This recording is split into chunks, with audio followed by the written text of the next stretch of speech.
बिस्मिल्लाहिर्रहमानिर्रहीम। अस्सलाम वालेकुम। प्रोग्राम है जमा तफरीक और मैं हूं अमजद इकबाल। नाजरीन, पाकिस्तान तहरीक इंसाफ का जलसा बहुत शोर था, हो गया, और एक अच्छी बात यह है कि बड़े अमन-ओ-मान के साथ हुआ। उसमें कोई उस तरह की, जिस तरह की हमने इस्लामाबाद के जलसे में देखा था, उस तरह की कोई बदनज़मी सामने नहीं आई, और ना ही हुकूमत की तरफ से उस तरह की रुकावटें नज़र आईं। इस बार एक अच्छी रवायत है, एक सियासी जमात को, एक अपोजिशन के लोगों को एहतजाज का हक़ हासिल है, आइन भी हक़ देता है, लेकिन वो ऐसे ही है जैसे हम कहते हैं कि कानून के दायरे में रहते हुए तमाम काम करने चाहिए। तो ये बड़ा अच्छा हुआ कि इसको इस बार उसी दायरे में रहते हुए तमाम तर अमूर अंजाम दिए गए और ये अपनी तकमील तक पहुँचा और इख्तिताम तक पहुँचा। दूसरी बात ये है कि एक अदालतों के अंदर सिलसिला चल रहा है, फिर पार्लियामेंट के अंदर सिलसिला चल रहा है। एक ऑर्डिनेंस आया जिसके तहत एक तरीक़ाकार सुप्रीम कोर्ट का, उसमें तब्दीली लाई गई। हम जानते हैं कि ये पहले भी एक कानून में तब्दीली लाई गई थी, उस वक्त पार्लियामेंट के ज़रिए थी, लेकिन अब ऑर्डिनेंस के ज़रिए हुआ। उससे पहले एक आप जानते हैं कि जी के आइनी तरमीम के हवाले से कोशिश की गई, लेकिन उसमें हुकूमत को अभी तक कामयाबी नहीं हो सकी। लेकिन अभी तक का मतलब ये है कि इस वक्त भी उसके ऊपर बातचीत जारी है, मुख्तलिफ़ सियासी जमातें बैठ कर उसके ऊपर गुफ्त शनीद भी कर रही हैं, आपस में एक दूसरे के साथ ड्राफ्ट भी शेयर हो रहे हैं और उसके ऊपर बयानबाजी भी जारी है। ये सारा कुछ चलता है, पाकिस्तान की सियासत का एक हिस्सा है ये सब कुछ। आज इन तमाम मौज़ूआत पर गुफ्तगू के लिए मेरे पास सीनियर सहाफ़ी हैं, तजिया निगार हैं, एंकर हैं, और उसके अलावा ये साबिक़ ब्यूरोक्रेट भी हैं। इनका काफ़ी वक्त इक़्तिदार की ग़ुलाम गर्दिशों में गुज़रा, ब्यूरोक्रेसी में इन्होंने सीनियर ओहदों पर काम किया। आइए उनसे पूछते हैं कि ये सब कुछ, ये जो कुछ भी इस वक्त हो रहा है, इसके पीछे किस तरह की सोच और किस तरह के जोड़ तोड़ इन्होंने देखे होंगे। यकीनन आज के जो कुछ हो रहा है हमारे मुल्क में, उसको किस नज़र से देखते हैं। मेरी मुराद जनाब इकबाल शाहिद साहब से है। आइए आपकी मुलाकात कराते हैं इकबाल शाहिद साहब से। अस्सलाम वालेकुम। वासन जी, अमजद इकबाल से बहुत मेहरबानी, बहुत शुक्रिया। कैसे हैं आप? ठीक ठाक हैं? हाँ, शुक्रिया। मैंने आपसे अर्ज़ किया कि जी कि चूँकि आप दोनों तरफ का आपको तजर्बा है, और ये जो कुछ इस वक्त हो रहा है, ये क्या रहा है? एक तो आपके प्रोग्राम बड़ा ज़बरदस्त है, जमा तफरीक। शुक्रिया आपका। फौरी तौर पर मुझे ये समझ लगी, आपने देखा कि अभी पंजाब के जो वज़रा थे, प्रेस कॉन्फ्रेंस उन्होंने की, उन्होंने बाकायदा जमा तफरीक किया। 40 लोग कहाँ से आए, 30 कहाँ से आए, 12 कहाँ से आए, तो उन्होंने टोटल 2790 लोगों का डाटा दिया। तो मुझे याद आ रहा था 1989 में गालबन बेनज़ीर साहब ने मीनार पाकिस्तान पर जलसा करना था। जी जी बिल्कुल। 86 वाला था, 89 वाला, बिल्कुल ठीक है। अच्छा, वो था, तो हम बैठे हुए थे, मियाँ नवाज शरीफ साहब अपने ड्राइंग रूम पे, मियाँ शहबाज साहब बैठे थे, आईजी पुलिस बैठे थे, चीफ सेक्रेटरी, आईबी के स्पेशल ब्रांचों के लोग बैठे हुए थे। तो उस वक्त आप ब्यूरोक्रेसी का हिस्सा। हाँ जी। कहने लगे भी कितने लोग होंगे। अच्छा, किसी ने 6000 कहा, राना मकबूल साहब ने सबको कहा जी मैं खुद फिर के आया हूँ तो 6500 लगा लें, लेकिन 6500 नहीं, 6000 होगा। अच्छा, मियाँ साहब हंसे। उस आपको पता है कि एक एडिशनल आईजी होते थे, मैं नाम भूल गया हूँ, बड़ा अहम थे वो, जिन्होंने किताब भी लिखी है हैरत कदा। अच्छा जी जी। तो अब ये है कि मुझे मियाँ साहब ने कहा तुम खुद जाओ। मैं गया तो आप हैरान रहेंगे कि उस वक्त क्योंकि पुलिस हमारी थी, सूबाई हुकूमत भी हमारी थी, तो पीछे गया तो मैं बेनज़ीर के पूरा ऊपर स्टेज पे जाके चढ़ के उसके पीछे मैं खड़ा था। तो उनके जो चीफ ऑफ प्रोटोकॉल था, उन्हें मैं पहचान लिया, कहते तुम किधर क्या कर रहे हो? मैं कहने खामोश रहो, अब पता नहीं लगने देना। तो मैंने तमाम जो पार्क के हिस्से थे उनका मैंने कैलकुलेशन की। ठीक है। तो मैंने वापस आके जी ये कोई 80,000 से ज़्यादा लोग हैं। सही है। ब्यूरोक्रेसी और ख़ास तौर पर वज़रा जो या वज़ीर आला जो करीब के लोग, जो हुक्मरान होते हैं, उनके करीबी लोगों की आप वो झूठ बोलते हैं। सही है। और उनको इसी मखमसे में रखते हैं। काश, मैं तो ये कहता हूँ, बल्कि छोटी सी मिसाल है कि आप देखिए अकबर जो था, मुगलिया सल्तनत का जो बादशाह हुआ है, उसने 52 साल हुकूमत की सिर्फ 9 अक्लमंद लोगों के साथ, बिल्कुल ठीक, 9 रतन। हाँ 9 रतन जिनको कहते हैं, ठीक। इनके जो इर्द गिर्द आजकल के हुक्मरानों के या इससे पहले जो भी हमारी तारीख है, बेशक पीटीआई लगा लें, उनके जो मशावरती ग्रुप होता है वो बिल्कुल चापलूस, फंडेड, रेंटेड और तनख्वाहदार होते हैं। सही सही। अपनी अकल नाम की कोई चीज़ होती नहीं, वो उनको खुश करने के चक्कर में झूठ बोलते रहते हैं। अब भी आप देखें जगहंस आई है, आपने ये कहा कि पंजाब गवर्नमेंट, मैंने कहा अच्छा है, ये अप्रिशिएट करना चाहिए कि उन्होंने इजाज़त दी, ठीक है। लेकिन काश 23 मार्च 1940 जिस वक्त मीनार पाकिस्तान में पाकिस्तान को बनाने की तहरीक शुरू हुई थी, वो एक सिंबल ऑफ डेमोक्रेसी है, ठीक है, सिंबल ऑफ पाकिस्तान को बनने का है, तो वहाँ ही ऐसी सियासी पार्टियों को इजाज़त दी जाती। वजह ये है, काम तो हो जाना था, काम संग जाने में भी हो जाना था, हो गया, ये भी जलसा हो गया। इसमें भी आपने जैसा फरमाया कि हुकूमत ने किसी को मना नहीं किया, ये मेरे नोटिस में है तकरीबन 3 दर्जन के करीब लोगों को 9 मई के जरिए गिरफ्तारियां आप कह सकते हैं कुछ हुई होंगी, यकीनन इसकी रिपोर्ट्स भी हैं इस तरह की, लेकिन मैं तो बात कर रहा हूँ ओवरऑल जिस तरह से एक रैलियां आती हैं, एक जुलूस आ रहे हैं या लोग शिरकत के लिए आ रहे हैं, उन जगह जगह रुकावटें, क्योंकि मैं अभी प्रोग्राम के लिए जब आया हूँ, मैं लाहौर के काफ़ी हिस्सों से घूमता फिरता हुआ आ रहा हूँ, मुझे किसी जगह पे कोई रुकावट उस तरह से नज़र नहीं आई। मैं सिर्फ ये बात कर रहा था, मरीम नवाज साहब ने कहा कि आप रुकावटें नहीं डालें, मैं तो यही बात, इसी बात को मैं कह रहा हूँ, अप्रिशिएट करना चाहिए। और ये मुल्क में आपने देखा कि अगर हुकूमत की हवारी उनको मशवरा देते और मान लेते तो बेशक जलसा ना हो सकता, लेकिन आप देखते कि भी अजीब तमाशा लगा है, इंतजामिया मसरूफ़ है, पुलिस लठबाजी कर रही है, अब तो पुलिस थक गई है। तो ये अच्छा जैसे है कि कोई भी सियासी पार्टी अपनी मैसेज देने के लिए हर डिस्ट्रिक्ट उनका अपना है, हर जिला उनका अपना है, हर सूबा उनका अपना है, तो नेशनल पार्टियों को ऐसी इजाज़त होनी चाहिए। बाकी ये तरह की तादाद की बात वो मैटर नहीं करती। मैंने तो तादाद की कोई बात नहीं की, ये तो आप बात कर रहे हैं, मैंने आपसे नहीं कहा कि कितने लोग उसमें शरीक हैं। मैंने कहा तादाद मैटर नहीं करती। वजह ये अगर ऐसे ही बेनज़ीर साहबा को जब ज़ियाउल हक साहब ने मना किया, मैं 86 में भी वज़ीर आज़म के साथ था, जुनेजो साहब के साथ, जी जी, तो बड़ी सख्त मुखालफत थी कि बेनज़ीर को ना आने दिया जाए। सही, लेकिन जुनेजो साहब डांटेगा, मियाँ नवाज शरीफ साहब की मुखालफत थी, ये पंजाब में थे, लेकिन वो आपने देखा कि उससे बड़ा तो खैर जलसा हो ही नहीं सकता, लेकिन वो भी आए, वो बातें करके चले गए। ठीक, लेकिन मैं एक बात, चूँकि अभी आपने जो बात की कि मीनार पाकिस्तान या वो ग्राउंड जो वहाँ पे इजाज़त होनी चाहिए थी, हाँ, लेकिन आप 1940 का आपने हवाला दिया, देखिए 1940 में ये ग्राउंड लाहौर से बाहर थी, दूर थी, आबादी से दूर थी। जब यहाँ पे ये जलसा हुआ, लोग यहाँ पे लाखों की तादाद में जमा हुए होंगे यकीनन उस वक्त। ये भी जो इस वक्त जहाँ पे जलसा हुआ, ये भी लाहौर से बाहर है, दूर है, ज़रा खुली जगह, ये आप कह सकते हैं। लेकिन मेरे ख्याल में, मेरी राय है, इसके ऊपर आप इख्तलाफ कर सकते हैं, आप भी राय दें उस पर, कि इस तरह के सियासी जलसे, चाहे मैं पीटीआई के जलसे की बात नहीं कर रहा, मैं नून लीग की, पीपल्स पार्टी की किसी जमात की बात नहीं कर रहा, मैं ये कह रहा हूँ कि जी कि इस तरह के सियासी जलसे जहाँ पे लोगों ने लाखों की तादाद में जमा होना होता है, हज़ारों की तादाद में जमा होना होता है, उनको किसी ऐसी खुली जगह ही क्यों ना इजाज़त दी जाए कि वहाँ पे करें, अपनी कोई फेंस लगा लें, बाउंड्री वाल बना लें वहाँ पे, ताकि बाकी लोग, जिन लोगों ने उस जलसे में शिरकत नहीं करनी, उनको क्यों तंग किया जाए। बिल्कुल सही है, लेकिन काश कि इसके बाद ये जो ये रवायत बननी चाहिए, ये जो आज हुआ है तो किसी को भी इजाज़त नहीं होनी चाहिए। आपने देखा कि मार रोड कई दफ़ा 144 लगाई और टूटी, अनजेन्युइन जो भी कोई पाबंदी होगी वो लोग बर्दाश्त नहीं करते। और अभी पिछले दिन मौलाना फजल रहमान साहब वहाँ जलसा करके गए हैं, और कि टीएलपी अगर आज भी चाहे तो उसको कोई रोक नहीं सकेगा। और हम लाहौर हाई कोर्ट में ताजरों ने कई दफ़ा इस बात पर वावेला किया कि हमारा तो कारोबार ही बंद हो जाता है।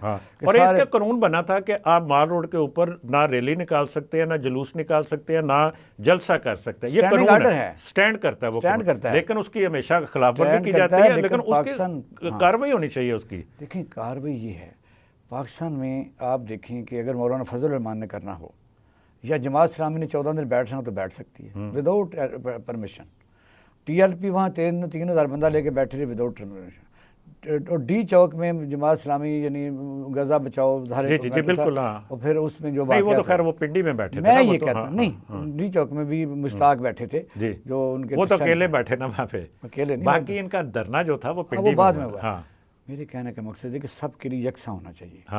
ये बात आपकी दुरुस्त है कि लाहौर या कोई भी हो तो लोगों को इसमें तो कुछ लोगों का था किसी पार्टी के साथ तल्लक होता भी नहीं, वो बेचारे वैसे ही अपने कारोबार डिस्टर्ब करते हैं, फिर कोई ना कोई इसमें इंट्रीगर्स भी होते हैं, वो खराबी पैदा भी करते हैं। तो ये अच्छा है अगर वो ग्राउंड दी गई है ना, वो छोटी सड़क में, यहाँ बैठ के मैं आपको नक्शा बता सकता हूँ, क्योंकि मैं तो इस इलाके में वैसे भी सर्व भी किया, बिल्कुल किया कि आप वहाँ जब जानवर खरीदने बड़ी ईदगाह जाते हैं ना, तो आपको लग पता जाता है कि वो कहाँ है। सही है। कान से एक रिंग रोड, वो उस वक्त जब की आप बात करें उस वक्त रिंग रोड नहीं होती थी, अब ये रिंग रोड के पिछले ऊपर साल है। की बात कर रहा हूँ, ये रिंग रोड के ऊपर है। नहीं रिंग रोड से रिंग उतर नहीं रोड के सकते, बिल्कुल साथ है ये, उसके आप इंटरचेंज से नीचे उतरते हैं, साथ वो है। अब हो गया। हाँ। तो भाई कुछ लोग तो आपकी ये भी बात कर रहे हैं कि ये इन्होंने जो दिया है ये सहूलत भी दी है, क्योंकि ये बात अच्छा, इसमें एक चीज़ और अगली बात मैं इस पे आपसे जो पूछना चाहता हूँ वो ये है कि इस जलसे से पीटीआई ने क्या हासिल किया, इस पे ज़रा मुझे कमेंट्स कीजिएगा, लेकिन एक ब्रेक के बाद। नाज़रीन, मुलाकात होती है ब्रेक के बाद। Welcome back. नाज़रीन, वक्फे पर जाने से पहले इकबाल शाहिद साहब से हम बात कर रहे थे कि पीटीआई ने इस जलसे से हासिल क्या किया। आइए पूछते हैं इकबाल शाहिद साहब इसके ऊपर क्या कहते हैं। जी इकबाल शाहिद साहब। सर, पहली बात तो ये है कि आपने देखा सियासी पार्टियों की जो फॉलोइंग होती है, जी, या उनके मुतालबात होते हैं, या उनके ख्याल के मुताबिक 45 और 47 का प्रॉब्लम अभी तक है, फैसला हुआ नहीं।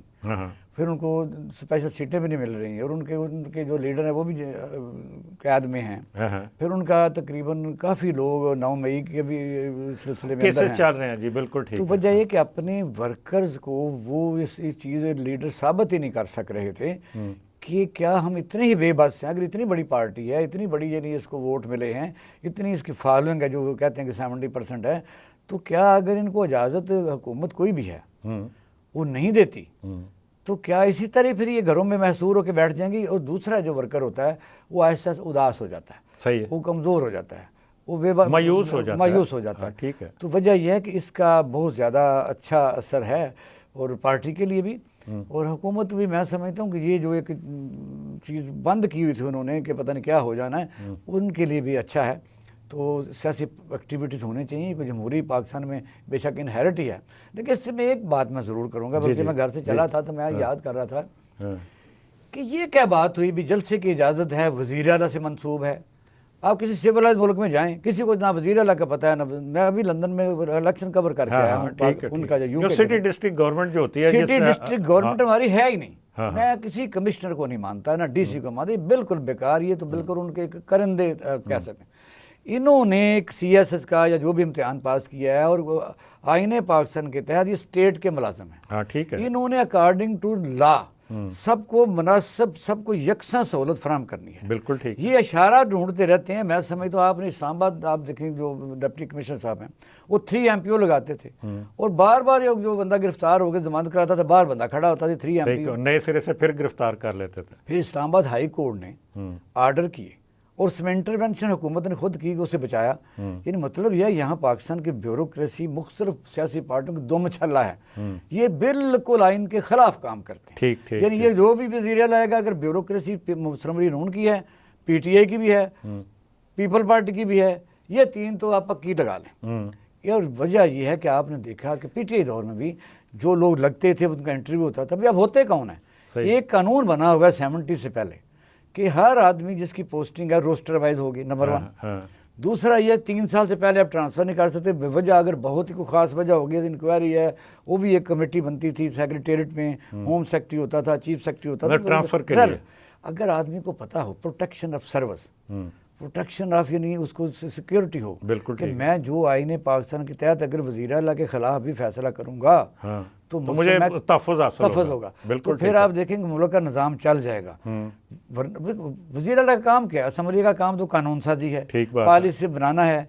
और फिर आप देखेंगे, लेकिन अमन अमान की फ़ज़ा बरकरार रखना, मुल्क के अपना आपके शहर के जो हालात हैं उनको मेंटेन करना, लोगों को तहफ़्फ़ुज़ फराहम करना, और कोई उस तरह की बदमज़गी ना होने देना, ये भी तो हुकूमत के ऊपर आती है ना। जब हम देखिए, बात यह है कि अगर किसी जगह पानी खड़ा होता है तो हम वज़ीर आला के ऊपर इल्ज़ाम लगाते हैं। अगर ये चीज़ें गलत हो रही हैं ना, अगर किसी जगह पैचवर्क होने वाला सड़क का तो वज़ीर आला जिम्मेदार है, अगर किसी जगह सब्जियों के रेट बढ़ गए हैं तो वज़ीर आला जिम्मेदार है। तो फिर हम ये इसके जो दूसरी तरफ जब जो जिम्मेदारी है वो हम क्यों नहीं उनको देने के लिए तैयार? हम ये रिपीट इसलिए कर रहे हैं आपके प्रोग्राम में जी कि ये लोग चीज़ भूल चुके हैं। वो कहते हैं ये वज़ीर आला और वज़ीर आज़म का घंटा घर है, आप हैरान रहेंगे कि इस वक्त पाकिस्तान में कहीं भी रेस्ट हाउस हो, कहीं भी, अगर पंजाब की हुकूमत है तो पंजाब हाउस हो, कितने भी पंजाब हाउस हो, ठीक है, फेडरल है तो फेडरल लॉजेस हों, हाँ, वो सिर्फ और सिर्फ वन मैन उसके अंडर है, उसका खानदान ठहरे या उससे कोई जहाज से लेके ठहरे। हालांकि वो एक ऐसी जगह होती है कि हर सरकारी अफसर और आप भी, पब्लिक भी, एक ज़माने में मैंने उस जो ठहरते थे, फेडरल लॉजेस में मरीज ठहरते थे, पंजाब हाउस में ठहरते थे। असल में हुआ ये कि लोग ही भूल चुके हैं कि ये हम हैं क्या।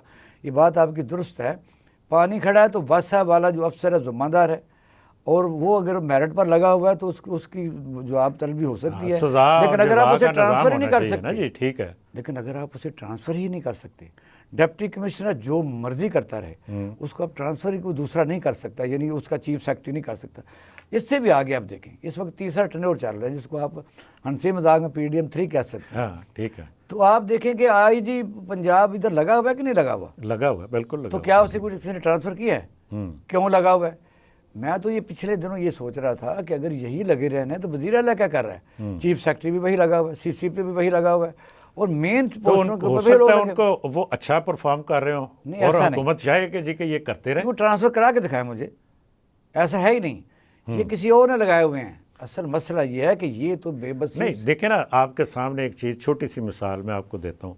अभी गवर्नर पाकिस्तान पीपल्स पार्टी के पंजाब में और हुकूमत वज़ीर आला मुस्लिम लीग नून की हैं, लेकिन वो दोनों इत्तेहादी हैं, मरकज़ में भी, पंजाब में भी, बलूचिस्तान में भी, लेकिन इख्तलाफ तो नज़र आया ना आपको वाइस चांसलर्स लगाने पे। अभी हमने देखा कि वहाँ पे जिस तरह से गवर्नर की तरफ से रिएक्ट हुआ और वो सारा सिलसिला उसके ऊपर हुकूमत की तरफ से भी बयानबाजी हुई। इस तरह का कहीं ना कहीं कोई इख्तलाफ, अगर उसके ऊपर इख्तलाफ होता तो कोई भी समरी, कोई ऐसा इकदाम जो वज़ीर आला या हुकूमत करना चाहती है उस पर चीफ सेक्रेटरी या IG रुकावट डालते। उन्होंने तो नहीं किसी जगह रुकावट डाली। डाल नहीं सकते, मैं बताता हूँ, क्योंकि वो जो पावर कॉरिडोर है ना, हाँ, उनको पता है कि वेयर इज़ अ पावर, और पावर में कौन है इस वक्त, कौन डोमिनेट कर रहा है। तो मैं यही आपसे कह रहा हूँ ना कि इस वक्त वो चूँकि एक अच्छे फॉलोअर कह लें या अच्छे एडमिनिस्ट्रेटर उनको कह लें, नहीं, बिल्कुल नहीं। मैं बताता हूँ, आप देखें उनके ऊपर भी अगर कभी कोई चीज़ कभी आई, सारी उम्र तो नहीं किसी ने रहना होता, तो बेतहाशा रिजर्वेशन मौजूद हैं।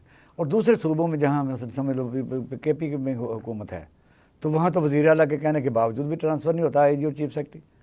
अगर मसलन कंसेंट है, यहाँ कई दफ़ा तो सहूलत तो मुस्लिम लीग नून को असर रही है कि एक वज़ीर आज़म होता है कि वज़ीर आला होता है। यहाँ तो सिंध में भी नहीं होता रहा, आपको पता है कि वहाँ पे कितना अर्सा IG के ऊपर सिलसिला चलता रहा। लेकिन हमें ज़्यादा सहूलत हासिल है।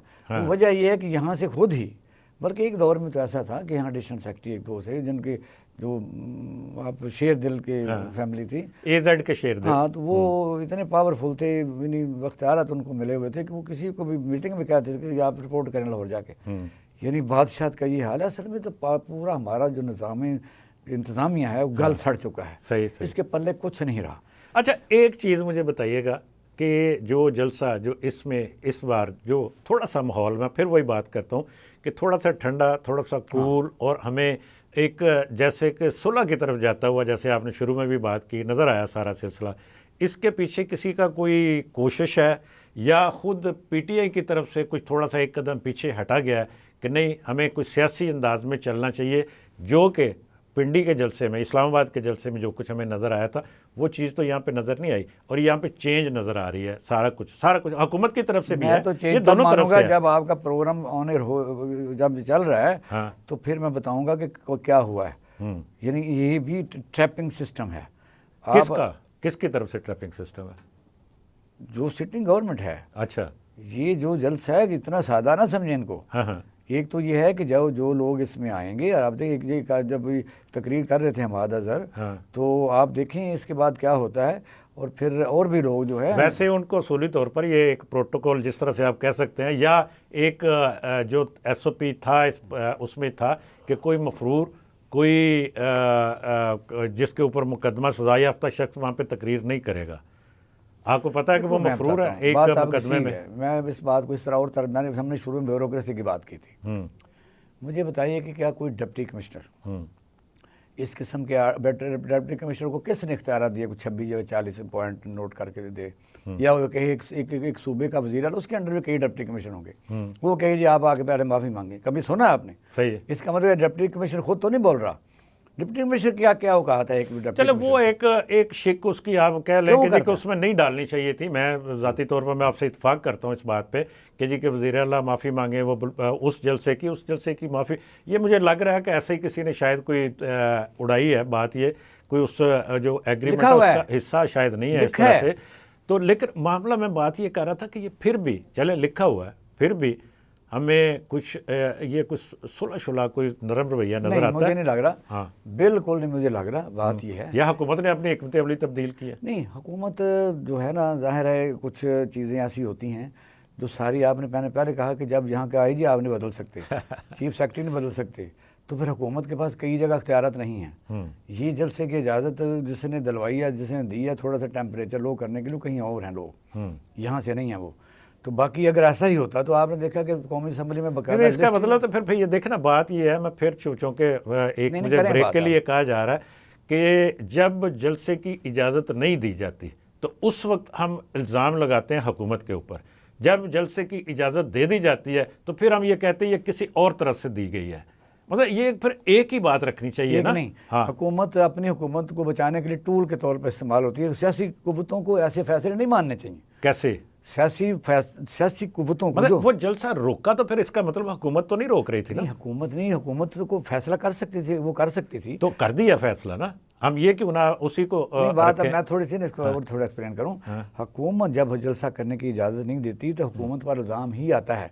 उस वक्त सियासी कुव्वत, मैं उसी हुकूमत को ही कह रहा हूँ ना, सियासी कुव्वत, उसको डट के फैसला करना चाहिए कि जलसे की इजाज़त जिस तरह दूसरी सियासी पार्टियों को मिलती है तो उनको भी मिलनी चाहिए। 1.5 साल के बाद तकरीबन आप देख रहे हैं कि 2 जलसों की इजाज़त मिली है, और वो भी डरते डरते कि किसी नहीं, वो भी 6 दफ़ा जलसा मुलतवी करने के बाद उन्होंने किया। बहरहाल इस पे ये है कि अच्छी किसी बात, एक बंदे तक मुल्क थोड़ा ही है। अच्छी बात ये है कि जलसा हो गया और अच्छे तरीके से, चलो, और तो ये नाम एक क्या है? रास्ता खुलता है ना सियासी लोगों Appreciate के लिए, करते हैं। अप्रिशिएट करना बल्कि चाहिए मरियम और नवाज दोनों को साहबा करना के चाहिए। आखिर में जो दोपहर के बाद उन्होंने जी, कहा, जी। उसको मजीद अप्रिशिएट करते हैं। जी जी, बिल्कुल ठीक है। हम चलेंगे अगले मौजू की तरफ, लेकिन एक ब्रेक के बाद। नाज़रीन, मुलाकात होती है ब्रेक के बाद। Welcome back. नाज़रीन, हुकूमत ने एक ऑर्डीनेंस जारी किया जिसके ऊपर सदर ममलकत ने दस्तखत कर दिए और वो कानून बन गया, जिसके ऊपर फौरी तौर पर अमल दरामद भी शुरू हुआ। सुप्रीम कोर्ट में प्रैक्टिस एंड प्रोसीजर एक्ट तरमीमी ऑर्डीनेंस की मैं बात कर रहा हूँ। उसके असरात क्या हो सकते हैं और उसमें क्यों एक इल्ज़ाम और एक मुज़ाहमत और एक हमें उस तरह की चीज़ नज़र आती है। लेकिन हुकूमत का कहना तो ये है कि ये बेहतरी के लिए है और उससे वो मुकदमात जो रुके हुए थे वो अब तेज़ी के साथ निपटेंगे और कोई उसमें किसी किस्म की रुकावट नहीं आएगी। ये कारकर्दगी को बेहतर बनाने के लिए चीफ जस्टिस के इख्तियारात में थोड़ा सा एक शिक के मुताबिक इजाफा हुआ है और बाकी चीज़ों को ओपन करने के लिए, पब्लिक को बताने के लिए हम बार बार कहते हैं कि अवाम को पता होना चाहिए कि ईवानों में क्या होता है, इदारों में क्या होता है। अब पता चलेगा कि सुप्रीम कोर्ट के अंदर क्या हो रहा है, किस तरह की प्रोसीडिंग्स हैं, किस तरह के रिमार्क्स आते हैं, वो भी पब्लिक होगा। तो इसमें इतराज़ क्या है, आइए इकबाल शाह साहब से पूछते हैं। जी इकबाल साहब। अरे इतराज़ ज़ाहिर है कि अगर हम करें भी तो उसकी कोई औकात नहीं है। नहीं, हम राय तो दे सकते हैं, राय सिर्फ दे सकते हैं। हाँ। आप देखिए जो पार्लियामेंट है, पहले तो बात यह है कि अगर 3 महीने जो आइन में लिखा है अबूरी हुकूमत इलेक्शन करा के वापस जाए, जब वो एक पूरा साल गुजार गई तो जब तक ये 45-47 का फैसला ना होता वो 2-3 महीने और चल जाती। मुकम्मल फैसले तक जो आइन में लिखा है 30 डेज, ताकि जो मेंबर वहाँ पहुँचते उन पर कोई उंगली ना उठाता कि ये फाइनल हो गया। नंबर 1 सही। पार्लियामेंट अधूरी है इस वक्त। आप केपी के बाद देखें कि सेनेट के इलेक्शन नहीं हुए। ठीक है। जब ये वो आइनसाजी करते हैं तो सेनेट से पास करानी पड़ती है, वो अधूरी है। फिर मखसूस सीटों के बगैर वैसे ही अधूरी है। अब आते हैं प्रैक्टिस एंड प्रोसीजर बिल की तरफ। यही काजी फाजी साहब जो चीफ जस्टिस हैं और पता नहीं जाने वाले हैं कि मजीद रहने वाले हैं, अल्लाह जाने। अब आप अंदाज़ा करें कि तारीख नहीं माफ़ करेगी, तारीख पाकिस्तान मुनीर अहमद को कभी माफ़ नहीं करेगी। अब आप देख, कभी तो कहते थे जी मैं तो सुबह मोटो के हक में नहीं हूँ, ये तो अभी उन्होंने कब कहा कि नहीं, मैं बताता हूँ। अभी उसी दिन मुनीर, उसी वक्त जब ये ऑर्डिनेंस जारी हुआ है उन्होंने अमीनुद्दीन को रख लिया, मुनीब को निकाल दिया। जो सेटअप बना हुआ था केस लगाने के लिए, मसला तो ये है कि बेंच नहीं, बनाने मसला ये था कि जी कि अक्सर उसमें से कोई ना कोई जज मिसिंग होता था और वो जजेस कमेटी का इजलास नहीं हो पाता था, ना बेंच बनते थे ना केस लगते थे। देखें वजह तो क्या करें, उसका हल क्या आपके पास? आपने अभी कहा कि लोग क्या सोचते हैं। हाँ, लोग बिल्कुल सोचते हैं, मजबूर तो हो सकते हैं। काजी फायज ईसा साहब कभी तो कहते हैं, पिछले दिनों उनका बयान था, नहीं ये तो 3 जज भी 9 जज होने चाहिए जो फैसला करें, और वो ना हो। इससे पहले उन्होंने कहा था 3 जजों का पैनल फैसला करे 184(3) का, और वो फिर जज नहीं बैठेंगे, वो सुबह मोटो पहले चीफ जस्टिस लेते रहे हैं तो वो खुद ही बैठ जाते थे या खुद ही सुन लेते थे। साकिब निसार की मिसाल मौजूद है। उनका नहीं, मैं नहीं सुनूंगा, अगर मतलब मैं चीफ जस्टिस हूँ तो 3 जजेस मेरे साथ सीनियर 3 होंगे तो सुबह मोटो का फैसला वो करेंगे 184(3) का, लेकिन समाज दूसरे जज करेंगे। That's good. अब ये है कि जब 9 की बात आई, अब ऑर्डिनेंस जो है, जब आप देखें कि अभी तो प्रैक्टिस एंड प्रोसीजर बिल कई दफ़ा कोर्ट था चूंकि बना हुआ ना, उसमें तो बैठना ही था ना सब। नहीं, ऐसा नहीं। हाँ, अब उन्होंने इतनी तेज़ी से, जब 3-4 समातें, तो आपने सुप्रीम कोर्ट के हुक्म के मुताबिक स्पेशल सीटों की जो मुख्तसर फैसला था, फिर एक्सप्लेनेटरी फैसला आया। कब आया वो, कब आया? नहीं, मुकम्मल नहीं आया फैसला तो कोई नहीं आया अभी तक। उसकी तो वजाहत आ गई थी कि हमने कोई नहीं किया, बल्कि उसकी डिटेल जजमेंट नहीं आई ना। उसके ऊपर कोई देखिए ना, एक आपकी इस वक्त भी वहाँ पड़ी हुई है पेंडिंग में रिव्यू पिटिशन, वो लग ही नहीं रही क्योंकि वो वहाँ पे जजेस कमेटी फैसला नहीं कर पाती। बात मैं कर रहा हूँ, मैं ये कह रहा हूँ कि जो 8 जजों का फैसला गिना जाता है, 11 का भी गिना जाता है, 12 का भी गिना जाता है, यानी 13 का भी गिना जाता है, वो फैसला जिसको जस्टिस मंसूर रीड कर रहे थे, उन्होंने फैसला दिया तो इम्प्लीमेंट नहीं, वो जो शार्ट आर्डर था आपके सामने है ना, वो फुल कोर्ट का फैसला था जिसमें अक्सरीती जजेस ने ये फैसला दिया। शार्ट आर्डर दिया जो मखसूस नशिस्तों वजाहत के लिए। ठीक है, चीफ इलेक्शन कमीशन चला गया सुप्रीम कोर्ट। ठीक है, ऐसे हुआ, ऐसे ही है। अब ये है कि उन्होंने वजाहत कर दी, नहीं की, अभी कर दी, नहीं की ना, फुल फैसला नहीं आया, ये आप कह सकते हैं। नहीं, वो वजाहत भी जो जारी हुई थी उसके ऊपर अगले दिन रजिस्ट्रार ने वजाहत की थी कि हमने कोई इस तरह की वजाहत जारी नहीं की। नहीं, वजाहत उसकी तरदीद आ गई थी। चलो आपके नोटिस में होगा, लेकिन मैं ये कहता हूँ आई इसलिए कि 3 इजलास उसी वजाहत पर हुए। उसी वजाहत के बाद चीफ इलेक्शन कमीशन के 3 इजलास हुए, 2 दिन जारी रहे, एक दिन 2 इजलास हुए, एक दिन 1 इजलास रहा। उसी के दौरान जब speaker national assembly, Punjab assembly और सिंध असम्बली का लेटर चला गया, फिर यह है KPK ने भी लेटर लिखा कि हमारी सीटें दी जाएं, वो है सिलसिला। ये बात नहीं, ये तो हुआ, ये सारा सिलसिला जिसकी आप बात कर रहे हैं, ये सारा इसी तरह से हुआ।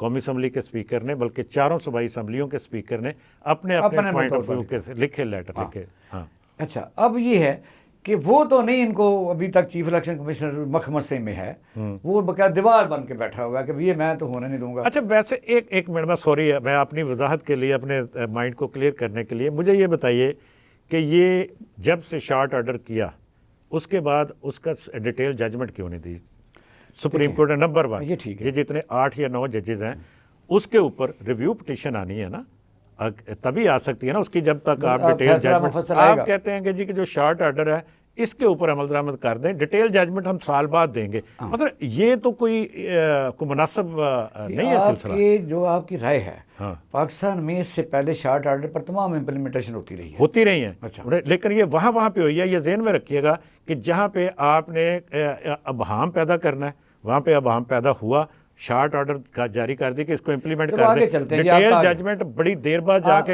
होती है, और आज तक कई ऐसे फैसले मौजूद हैं, और खुसूसी जस्टिस साकिब निसार साहब का आपने जिक्र किया, उनके बहुत सारे, जस्टिस बिंदयाल के और उससे पहले जस्टिस इफ्तिखार चौधरी के बहुत से ऐसे फैसले आज भी मौजूद हैं जिनकी डिटेल जजमेंट नहीं है। दुरुस्त है। और वो आप मुझे बताइए कि जो मुतासरा फ्रीक है वो अपील कहाँ पर करेगा? मैं बताता हूँ, उसमें सर ये है, इम्प्लीमेंटेशन के लिए शॉर्ट ऑर्डर काफ़ी होता है। पहले मैं कानूनी बात आपसे करता हूँ, सुने, अपील के लिए आप कह सकते हैं, अपील के लिए कि वो मुफस्सल फैसला चाहिए, 2 काम अलग-अलग हो गया। ठीक, उन्होंने कहा इसको इम्प्लीमेंट करो, नहीं हुए।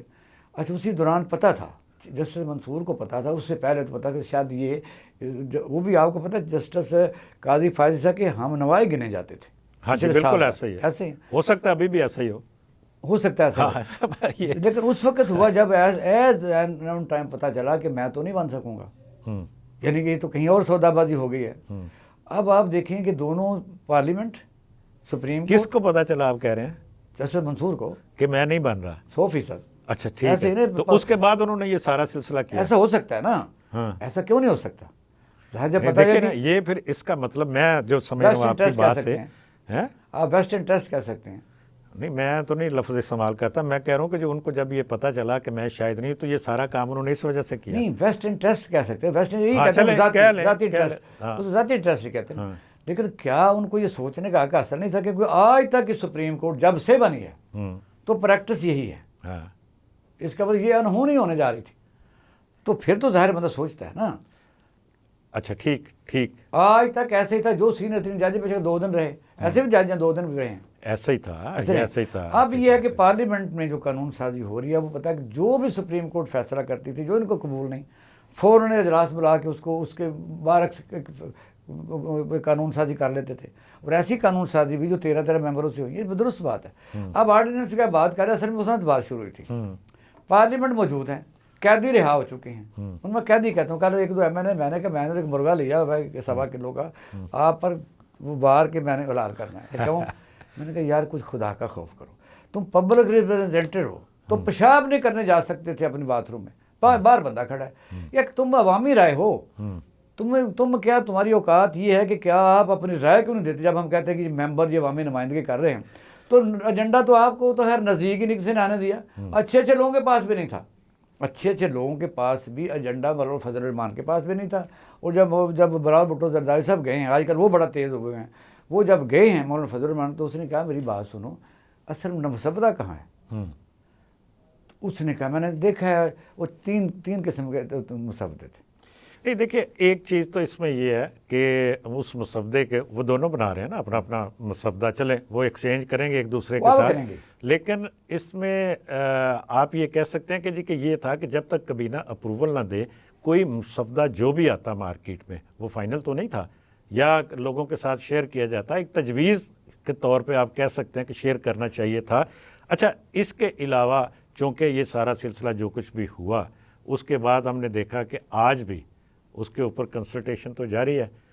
मैं आपसे सवाल ये है कि आप मुझे ये बताइए कि ये सारा सिलसिला जिसका आपने पीछे जिक्र किया, सुप्रीम कोर्ट का या अदालतों के अंदर की सूरत हाल का, ये सिर्फ इस वजह से तो नहीं है कि चूँकि जजेस को उनकी सियासी एफिलिएशन की बुनियाद पर भर्ती किया जाता है, उनके अपॉइंटमेंट का तरीकाकार दुरुस्त नहीं है। अगर हम आईनी अदालत को और जजेस की जो अपॉइंटमेंट का तरीकाकार है उसको तब्दील करते हैं, तो इसमें बुराई क्या है और इसमें किसको क्या इतराज़ हो सकता है? इस पे ज़रा आप रिकमेंड्स दीजिएगा। लेकिन एक ब्रेक के बाद, ज़रा मुझे ब्रेक के लिए कहा जा रहा है, तो नाज़रीन मुलाकात होती है ब्रेक के बाद। वेलकम बैक जी। इकबाल शाही साहब, मुझे ये बताइए कि आईनी अदालत के क़याम में, आईनी अदालत बनने में क्या इतराज़ क्या है, और जजों की जो अपॉइंटमेंट का तरीक़ाकार है जो हाई कोर्ट में लाजम हाई कोर्ट में होते हैं, जो किए जाते हैं, सेलेक्ट किए जाते हैं, और जिन बुनियादों पर होते हैं, जैसे मैंने शुरू में कहा, वो आपको भी पता है, वो बाज़ के अंदर जो सियासी जमातों की सियासत हो रही है उसकी बुनियाद पर ही वहाँ से होती है। वो कारकर्दगी तो अपनी जगह पे, हमने पिछले दिनों जो जज कुछ हुए थे, हायर हुए या भर्ती हुए, जब जो भी उसका तरीक़ाकार है उसके ऊपर हमने इतराज़ात भी देखे, सुने भी, और आज के दिन तक कुछ जजेस के ऊपर मामला इस तरह के चल रहे हैं। क्या इन जजेस को गैर सियासी नहीं होना चाहिए? आप क्या कहते हैं इस पर? देखिए, पाकिस्तान का अदालती निज़ाम क्वेश्चनएबल है।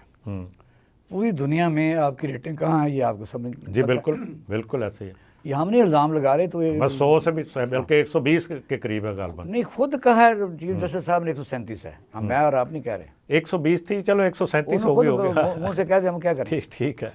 पाकिस्तान में जजेस सियासी तौर पर भर्ती होते हैं। आप देखें कि एक वकील है, किसी चैम्बर का है, या असल में तो जो इफ्तिखार चौधरी की तहरीक चली थी ना, हाँ, और उस वक्त जो आप जैसे समझदार लोग थे वो कह रहे थे कि ये जज जो आए हैं ये कौम 30 साल तक भुगतेगी। सही, और भुगत रहे हैं। जी बिल्कुल ऐसे ही है। और आपको पता है उस वक्त उनकी जस्टिस इफ्तिखार चौधरी की बहाली के बाद उस तहरीक से आए थे, उस तहरीक के बहुत से सुरखैल जो है वो बैठे हुए हैं। ठीक है। अच्छा, उस वक्त जो वकील ऐसे थे जिनकी बड़ी प्रैक्टिस चल रही थी, चोरों डाकुओं के भी वो वकील थे। अच्छा, वो अलमारियाँ भरी हुई थी केसों की। हाँ ठीक है। वो जज बन गए। अब वहाँ जाके तो ज़ाहिर फिर इंसाफ कैसे होना जब खुद ही वो दलीलें देते रहते हुए कैसे होगा? पाकिस्तान का अदालती निज़ाम जब ये बाकायदा पूरा ही दोबारा इसको बनाना ज़रूरी है, रीस्ट्रक्चरिंग है। आपने एक बात की आईनी अदालतों की कि क्यों ना वाई नॉट, इस पर क्यों वाह वैला है। देखिए वजह ये पाकिस्तान तो एक हैरत कदा बना के रख दिया गया। आप देखेंगे हर अदारे में एक निज़ाम होता है अपील का, बेशक इंतज़ामिया हो, रेवेन्यू हो, पुलिस भी हो, और इस तरह FBR भी है। यानी अगर कोई वाक़या है तो उसके ऊपर अपील ऊपर जाती है। इस तरह हमने पैरेलल सिस्टम कैसे बनाया। एक तो है कि सिविल अदालतें जो हैं वो जो केसेस के फैसले करती थी। डेवोल्यूशन के बाद उन्होंने अपने अपने अपने फैलाव ज़्यादा इफ्तिखार चौधरी ने कर लिया, उन्होंने बहुत ही इसको कर लिया। ठीक है। उसका शार्ट वन लाइन ये कहूँगा कि जो मुल्क में सारी महंगाई और सारा धक्के खा रहे हैं, डिप्टी कमिश्नर को आप ज़िम्मेदार ठहराते, उसके पास तो ना पुलिस उसके अंडर ही नहीं है, वो सिविल जज के अंडर है, तो सिविल जज बाहर निकलता नहीं, इन इख्तियारात ले ली ज़िम्मेदार ने। ठीक है। अब ये है कि जो आईनी है उसके लिए ज़रूरी ये था कि आज तक ऐसा, चूँकि पहली दफ़ा हुआ, और बहरहाल भुट्टो जरदारी साहब तो उन्होंने एक दलील दी है कि जी मेरी माँ का फैसला, मेरे वालिद का माँ का फैसला किया। नहीं देखिए, वो बिलावल भुट्टो ने तो ये मिसाल दी ना, ये ठीक है। एक उन्होंने कहा कि जी कि मेरी माँ का ख्वाब था ये, मैं उसको पूरा करना चाहता हूँ। लेकिन मौलाना फजलुर रहमान भी तो इत्तेफाक कर रहे हैं इस बात से। उन्होंने कहा कि जी हम आईनी अदालत के खिलाफ नहीं है। ठीक है, उसके तरीकाकार के ऊपर, उसकी वो जजेस की अपॉइंटमेंट के ऊपर नेगोशिएट हो सकती हैं चीज़ें, लेकिन उन्होंने इख्तलाफ नहीं किया। वो किसका ख्वाब पूरा कर रहे हैं? मैं बताता हूँ, ख्वाब नहीं, यहाँ तो ख्वाब ही लोग पूरा करते हैं कि मैंने अपने बेटे के लिए ये करना है, उन्हें वज़ीर-ए-आज़म बनाना है, बेटी को बनाना है, ये ख्वाब है ना। ये तो एक सियासी बात है ना जो आप कर रहे हैं। नहीं, मैं तो आपसे बात, हाँ, आईनी तरीके से मैं बता देता हूँ। जैसे 32 लाख जो लोअर जुडिशरी में केस पड़े, वो माँ का ख्वाब नहीं है। ठीक है, वो चीज़ों को किया जाए। क्या सिर्फ ऊपर जो 60,580 केसेस हैं इस वक्त सुप्रीम कोर्ट ऑफ पाकिस्तान, वही ख्वाब है। आईनी अदालत बननी चाहिए, लेकिन वो तरीकाकार मैं बताता हूँ जो लोग कह रहे हैं आईनी माहिरीन कि रफड़ी खत्म होता है। आपके पास आपने सारा जजेस से 30 तो कर लिए ना, तो आप उन्हीं में से बेंच परमानेंट कर दे एक साल के लिए। कहाँ पे 30 किया? क्या कब? 23 है ना। 23 कर दिए ना, पहले 17 थे ना, अब 23 कर दिए। हाँ 23, हाँ ठीक। अच्छा, अब ये है कि उसमें से जाए तो ज्यादा हो गया ना। इंडिया कितना बड़ा, 34 है उसके पास, अमेरिका कितना बड़ा, उसके बाद 13 है। तो ये पाकिस्तान को कौन सा कोई स्पेशल ये ट्रीट हो रहा है? उसमें एक बेंच बन सकता है जो जिसको आप कहते हैं आपने सिर्फ आईनी केसेस सुनने हैं ताकि उनकी अपील हो सके। अब इसमें अगर सदर और वजीर आज़म, देखो असल मैन टू मैन डिफरेंस। अगर देखिए ना, एक चीज़ मैं, एक आपकी राय है ना, इसमें एक चीज़ ये हो सकती है, अगर वही बेंच जिसकी आप बात कर रहे हैं उस बेंच समझ लें उसको, या एक कुछ ऐसे लोग, मैं फिर ये बात कर रहा हूँ कि किसी मखसूस जज के वाले से बात नहीं कर रहा, मैं ये बात कर रहा हूँ कि अगर उसमें आप आइन के माहिर, आप वो कानून के माहिर, और जिनकी शफाफियत के ऊपर, सब के ऊपर एतमाद हो, वो सारे मिल बैठ के अगर वो एक बेंच बना लें कि जी आपने सिर्फ आइन से मुतल्लिका अमूर जो हैं उनको डिस्कस करना है, उनके केसेस सुनने हैं, और वो सिर्फ वही चलते रहें, और उसमें किसी को भी कोई इतराज़ ना उन लोगों की अपॉइंटमेंट के ऊपर, तो इस पर इतराज़ क्या हो सकता है? लेकिन इसमें ये नहीं है। क्या इसमें ये नहीं है? हाँ। उसमें अमेंडमेंट में ये है कि जो आईनी अदालत का सरबरा होगा वो रिटायर्ड जज होगा। तो कोई देखे, जजेस में रिटायर्ड जजेस के अंदर बेशुमार ऐसे लोग हैं ना। नहीं, पैरेलल नहीं, उसको इंडिपेंडेंट अलग से अदालत में। असल में होता ही है, ये हमारा तजर्बा जो मैंने ब्यूरोक्रेसी की बात की थी, यहाँ वेस्ट इंटरेस्ट है, यहाँ से पोलिटिकल पार्टीज उस तरह मुअस्सर यानी पब्लिक नुमाइंदे नहीं हैं। यहाँ वन मैन शो है, यहाँ पब्लिक प्राइवेट लिमिटेड है, यहाँ पार्टियों के सरबरा मालकान बैठे हुए। ठीक है। ये जो सारे MNA बैठे हुए थे, ये मैं जो जब कहता हूँ कि ये तो वाशरूम में भी नहीं जा सकते, बात दुरुस्त कह रहा हूँ। और ये इनका ये मुंह से बोलेंगे के फैसले आमतौर पर मुंह से बोलेंगे होते हैं जिन्होंने उन मुल्कों की आप मिसाल दें कि जहाँ अमेरिका है कि एक सेनेटर एक सूबे में 2 सेनेटर होते हैं एक सूबे में, लेकिन वो मायार कैसा होता है, वो छोड़ भी देते हैं अगर उन्होंने राय पक्की होती है। यहाँ राय नहीं है, यहाँ तो होगा ये जो हुआ है। आपको पता है ये लीगल एडवाइजर साकिब निसार किसके थे? ये जैसे मंसूर साहब किनके केस लड़ते थे? जो लीबिया का केस किसने लड़ा? ठीक है, किसने फैसला किया? ठीक। ये कहीं ना कहीं लीगल एडवाइजर रहे हैं ना। तो मैंने तो ये शुरू में बात की थी ना कि जब आपकी एफिलिएशन होती हैं, फिर जब आप पहुंचते हैं चैम्बर्स में, वहाँ पे बैठ के आपने फैसले करने हैं, तो आपके जहन में वो एफिलिएशन होती है। तो इसलिए जब तक आप उनकी अपॉइंटमेंट का तरीकाकार आप तब्दील नहीं करेंगे, जब तक आप उनको गैर सियासी गैर और शफाफ नहीं बनाएंगे, उस वक्त आप कैसे उम्मीद कर सकते हैं कि यहाँ से सिस्टम बेहतर हो सके? जाहिर है जब तक आप सही चीज़ बनाएंगे तो सही चीज़ आगे बन के जाएगी। हाँ। अब कपड़ा काटन या जो भी चीज़ बनाएंगे, अगर अच्छा गोश्त डालेंगे तो कीमा उसका निकलेगा, अगर कुत्ते का डालेंगे तो कुत्ते का निकलेगा। ठीक है, ऐसे ही है ना। ऐसे ही है, यानी हलाल से हराम तो नहीं निकल सकता। हाँ। हराम से हराम ही निकलेगा। लेकिन यहाँ पे एक रवायत ये भी है ना कि हम हर जो दूसरे बंदे की जो हलाल चीज़ होती है उसको ये साबित करने पे तुल जाते हैं कि ये हराम है। नहीं, दुनिया में बाकायदा फैसले होते हैं। ये बात है ना कि जब मुशावरत करें, बैठे और उसके ऊपर। ये तो बात अच्छी है। हाँ। सारी सियासी पार्टी की सर पार्टियां हैं नहीं, तमाम पार्टियां वन मैन शो है। मोहम्मद फजल रहमान वन मैन शो है, Imran Khan one man show है, Nawaz Sharif one man show है, और उसके बाद people party one man show है। इनके को पिछले सेशन में एक एमएन ने जो 43 हज़ार वोट लेके सही जीत के आया था नून लीग का, वो 4.25 साल में मियां साथ मुलाकात नहीं कर सके। यहाँ नहीं है, और ये भी है आगे पता क्यों है, इन जो लीडरान हैं उन इसके एक बात में वो सच्चे हैं, मैं उनको अप्रिशिएट करता हूँ। वो कहते हैं कि ये आप जो लोग हमें कहते हैं कि आपने हमें वोट दिए तो मैं वज़ीर बना हूँ, इस खुशफहमी से निकलें, ये हम चला लेंगे। इसलिए वो चाहते हैं कि इख्तियारात का जो बीमारी होती है ना, ये बड़ी शदीद होती है। आपने देखा कि छोटे से छोटा भी वो केस खुद लड़ना चाहते हैं। पंजाब में जो भी बात। अच्छा, मुझे ये बताइएगा थोड़ा सा, क्योंकि यही बात, चले इसके अगली बात ये कर लेते हैं। मुझे बताएं कि कैसे ये दुरुस्त, कैसे जब हमने किसी को, ना हम कहते हैं कि जी की लीडरशिप बैठे, ना हम ये कहते हैं कि जी को गैर सियासी लोग बैठ के, ना हमें पसंद है कि कोई दूसरा जो हमारे खिलाफ है वो बैठे, तो ये सिस्टम को बेहतर कैसे किया जाए? बेहतर है। हाँ, कैसे? जब आप जजेज, आप डायरेक्ट जजेज हाई कोर्ट की भर्ती करते हैं, सिविल जज का इम्तिहान कितना सख्त है। सिविल जज तो नहीं पास हो सकता, वो कितने सैकड़ों में एक बनता है। सही है। और आप कोई भी वकील जैसे कि 10 साल की प्रैक्टिस है, बेशक उसका भले कोई रिकॉर्ड है या नहीं है, तो आप उसको जज बना सकते हैं, कानून है ना। पहले तो ये है कि आप जिस चीज़ को बनाना है वो आप डीलिस्ट करें। पाकिस्तान में बड़ी बड़ी अच्छी बार हैं, बड़े बड़े अच्छे वकील हैं, वो पब्लिक करें उन्हें। किसी बंदे के ऊपर एक भी उंगली है तो डीलिस्ट करते जाएं, ठीक है, डीलिस्ट करते जाएं। सही है। जिसके किसी के साथ खूनी रवाबत है, किसी का वेस्ट इंटरेस्ट है। अमेरिका में तो अगर कोई रिश्तेदार दूर दरा का चाचे का चाचा, चाचे का फिर आगे भतीजा अगर पता चल जाए कि उसके दफ्तर में बैठा था तो उसको इस बात से फायदा पहुंचाया, तो जाहिर बात पुरुष होती है। यूके में भी तो यही बात मैं शुरू में कर रहा था ना आपसे, कि जी कि इनकी शफाफियत, इनकी भर्ती के तरीकाकार में लाएंगे। जो शुरू में आप चीज़ बेहतर बनाएंगे तो तभी होगा, वरना तो ऐसे चलता रहेगा। आप पिछले दिनों जो क्या हुआ, जो जज साहब थे उनको judicial council, supreme judicial council में बड़े उनके बाकायदा कोठियाँ तो उनकी मैंने भी देखी। हाँ जी, ये कैंट के इलाके में। नकवी साहब की बात कर रहे हैं आप? नकवी साहब की बात कर रहा हूँ, उनके बेटे भी कर रहे थे। तो यहाँ तो आपने चौधरी इफ्तिखार होते थे, उनका सारा टब्बर कर रहा होता था। सही। और ये अरसलान कर रहा था, आपने देखा वो धक्के से उसने बेटे की शादी की, उसने अमजद के घर धक्के से अपनी बेटी की शादी की, आपको पता है। हाँ जी, तो वजह यहाँ तो सौदाबाजी है। और यहाँ के ऐसे जज भी गुजरे हैं जहाँ ये आप बाबे पाकिस्तान के सामने आमों का बाग था, तो उसका वो ऐसा नाम खूबसूरत था उसका, वो सारा बाग उसने ले लिया था।